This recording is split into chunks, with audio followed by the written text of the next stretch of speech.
Assalamualaikum warahmatullahi wabarakatuh.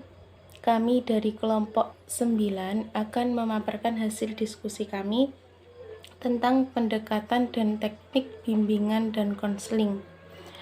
Sebelumnya kita ketahui terlebih dahulu apa itu pendekatan. Pendekatan menurut bahasa adalah proses, perbuatan, atau cara mendekati.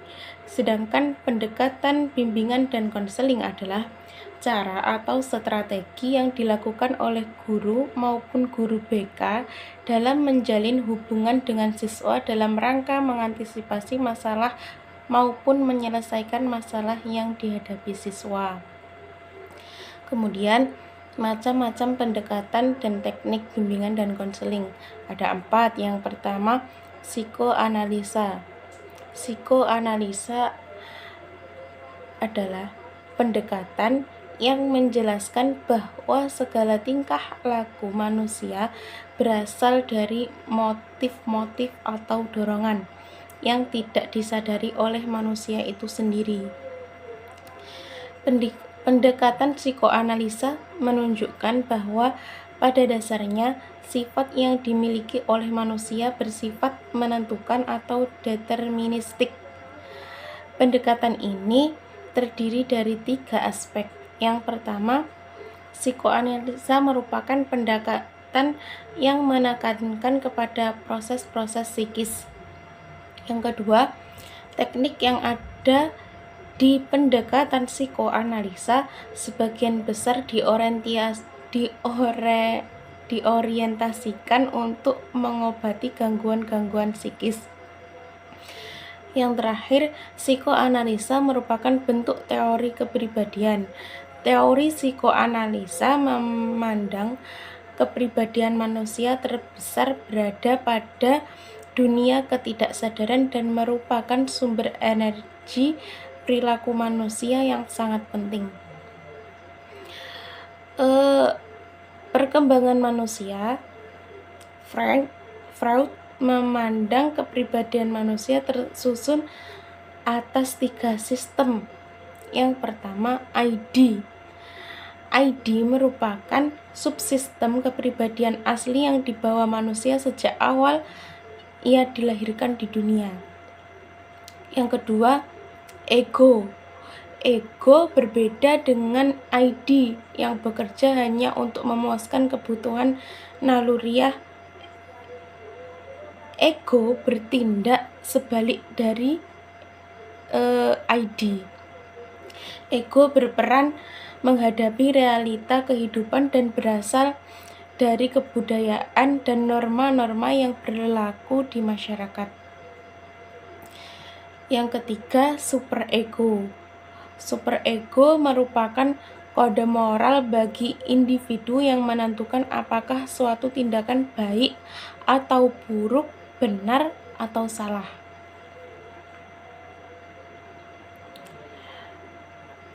Kemudian teknik konseling. Teknik konseling dalam pendekatan psikoanalisa adalah untuk membuka alam ketidaksadaran. Di antaranya yaitu yang pertama, sistematis. Yang kedua, analisis dan interpretasi resistensi dan pertahanan. Yang ketiga, asosiasi bebas atau mengatakan apapun yang datang ke pikiran. Yang keempat, analisis mimpi dan fantasi. Yang kelima, interpretasi. Teknik-teknik yang ada dalam pendekatan psikoanalisa diorientasikan untuk membantu konseli dalam meningkatkan kesadaran konseli memiliki pengetahuan dalam membentuk perilakunya.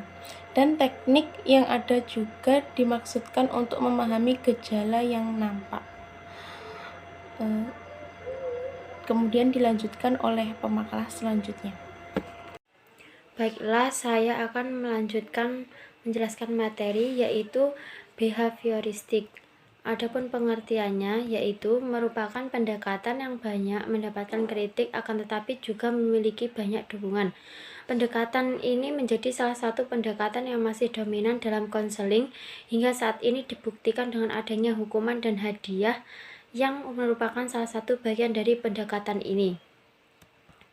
Yang B, adapun karakteristik dasar dan asumsi, yaitu yang pertama konseling perilaku, yang kedua transaksi konseling perilaku, yang ketiga konseli yang terlibat dalam pendekatan ini, yang keempat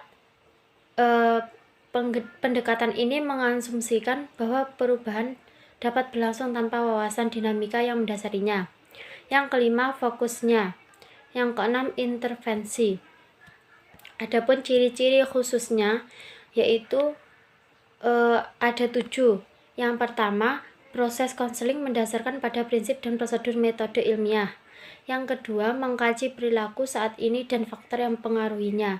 Yang ketiga, konseli yang terlibat dalam konseling behavior berperan aktif dengan terlibat dalam tindakan spesifik untuk menangani masalah mereka. Yang keempat, pendekatan ini berasumsi bahwa perubahan dapat berlangsung tanpa wawasan dinamika yang mendasarinya. Yang kelima, fokusnya adalah menilai perilaku terbuka dan rahasia secara langsung. Yang keenam, intervensi treatment behavior secara individual. Yang ketujuh, penaksiran objek atas hasil-hasil konseling. Adapun tekniknya yaitu yang pertama, desensitisasi sistematik. Yang kedua, latihan asertif. Yang ketiga, pengkondisian aversi. Yang keempat, pembentukan tingkah laku model. Lanjut yang poin selanjutnya, person centered. Pengertiannya yaitu satu model pendekatan yang membantu bagaimana memfungsikan potensi positif yang ada pada diri manusia, yang memang pada hakikatnya manusia memiliki potensi positif untuk mengatasi masalahnya, membentuk kesadaran-kesadaran, dan membuat keputusan-keputusan. Dengan demikian, teori ini diserahkan pada kesanggupan diri seorang konseli. Mungkin ini penjelasan dari saya dan akan dilanjut oleh pemateri yang lain. Assalamualaikum warahmatullahi wabarakatuh. Baik, di sini saya akan melanjutkan materi dari Mbak Nurul Qamariyah, yaitu teknik-teknik person centered.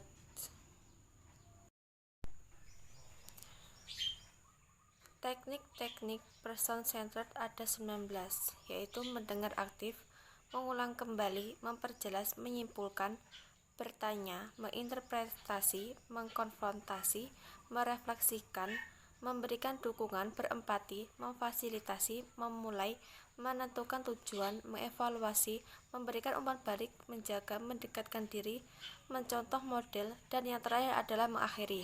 Yang selanjutnya itu latihan emotif menurut Ellis berdasarkan pada konsep bahwa berpikir dan berperasaan saling berkaitan, namun dalam pendekatannya lebih menitik beratkan pada pikiran daripada ekspresi emosi seseorang. Pandangan Ellis terhadap konsep manusia yaitu mengkondisikan diri sendiri terhadap munculnya perasaan yang mengganggu pribadinya. Kemampuan yang luar biasa untuk mengubah proses-proses kognitif, emosi, dan perilaku memungkinkan dapat 1. Memilih reaksi yang berbeda dengan biasanya dilakukan. Yang kedua, menolak mengecewakan diri sendiri terhadap hampir semua hal yang mungkin terjadi. Yang terakhir, melatih diri sendiri agar seorang otomatis mempertahankan gangguan sedikit mungkin sepanjang hidupnya. Yang selanjutnya yaitu teknik emotif afektif. Teknik asertif training yaitu teknik yang digunakan untuk melatih, mendorong, dan membiasakan klien untuk terus-menerus menyesuaikan diri dengan perilaku tertentu yang diinginkan. Yang selanjutnya yaitu teknik sosiodrama yang digunakan untuk mengekspresikan berbagai jenis perasaan yang menekankan melalui suasana yang dramatiskan. Yang ketiga, teknik self-modeling yaitu teknik yang digunakan untuk meminta klien agar berjanji atau mengadakan komitmen dengan konselor untuk menghilangkan perasaan atau perilaku tertentu. Teknik imitasi yaitu yang digunakan di mana klien diminta untuk menirukan secara terus-menerus soal model perilaku tertentu dengan maksud menghadapi dan menghilangkan perilakunya sendiri yang negatif. Yang selanjutnya yaitu teknik behavioristik. Yang pertama, teknik reformasi penguat, yaitu teknik yang digunakan untuk mendorong klien ke arah perilaku yang lebih rasional dan logis dengan jalan memberikan pujian variabel ataupun punishment atau hukuman. Yang kedua yaitu teknik social modeling, yaitu teknik yang digunakan untuk memberikan perilaku-perilaku baru kepada klien.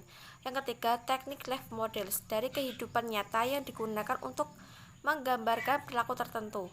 Yang ketiga yaitu teknik kognitif. Yang pertama, homework assignment, yaitu klien diberikan tugas rumah untuk berlatih membiasakan diri serta mengimplementasi sistem nilai tertentu yang menurut pola perilaku yang diharapkan. Yang kedua, teknik asertif, yaitu untuk melatih keberanian klien dalam mengekspresikan perilaku tertentu yang diharapkan melalui role playing atau bermain peran. Cukup sekian dari kelompok kami. Kurang lebihnya mohon maaf. Wassalamualaikum warahmatullahi wabarakatuh.